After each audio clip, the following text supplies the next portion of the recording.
નહીં. હવે મારા ઘરનો સ્તંભ વયો ગયો છે. હવે તમે મને પાછો આપો, મારે બીજું કઈ ન જોઈએ. આજ પછી કોઈ દિવસ કોઈ વોટ જ નહીં કરતા. જો આપણી ગવર્મેન્ટને પોતાની જ સુવિધા રાખવી છે. તમારા પાછળ કેટલા વીઆઈપી હોય છે, કેટલી ગાડીઓ હોય છે. તમારો જીવ છે. આ ટેક્સ પે કરે છે એનો જીવ નથી. આટલા વર્ષની સર્વિસમાં એને ટેક્સ તમે કટ કરીને તમે સેલરી આપો છો ને. અને ઉપર જતા અમે કઈ પણ વસ્તુ ખરીદીએ છીએ, ક્યાંય જઈએ છીએ, ફરીથી ટેક્સ, ટોલ ટેક્સ, બધા ટેક્સ તમે અમારી પાસેથી લ્યો છો. તો મારા ઘરવાળાને જયારે જરૂર હતી ત્યારે કોઈ ફેસિલિટી નથી મળી. મને એનો ન્યાય જોયો નહીં. સરકાર ખાલી કહે છે કે અમે આ બધું બની ગયું. આ બધાને હોસ્પિટલ ખબર નહીં શું ફેસિલિટી મળી ન મળી.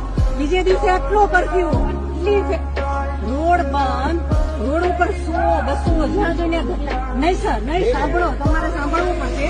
જયારે બધું પતી જાય પછી આપણી ગવર્મેન્ટ આવીને ફોટા પાડે છે કે અમે આર્મી ઓફિસર અહીંયા હતા, પોલીસ અહીંયા હતા, નેતા આવ્યા છે. પછી શું કામ? શીતલ શૈલેષ કલથિયા છે. શું કે છે?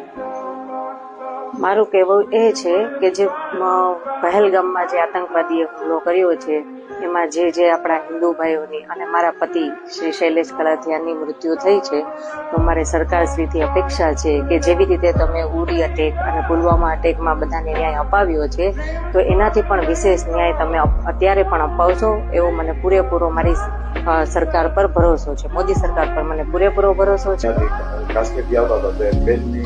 હા, એ પણ એક બહુ જ ગંભીર પરિસ્થિતિ હતી. જેવી રીતે આ અટેક થયો એ સાંભળીને ત્યાંના લોકોને બધામાં પેનિક હતું કે બધાને પાછું પોતાના ઘરે જવું હતું. એવામાં મારે પણ મારા પતિને લઈને પાછું ઘરે આવવું હતું, પણ ફ્લાઇટની ટિકિટ તેમાં બહુ જ બધું ડિલે થતું હતું. પણ આપણા ગુજરાતના જે સરકાર જે છે, CR Patel sir, Harsh Sanghavi sir, એ લોકોની મદદથી હું ત્યાંથી રાત સુધીમાં મને એ લોકોએ સુરત પહોંચાડી મારા પરિવાર સહિત.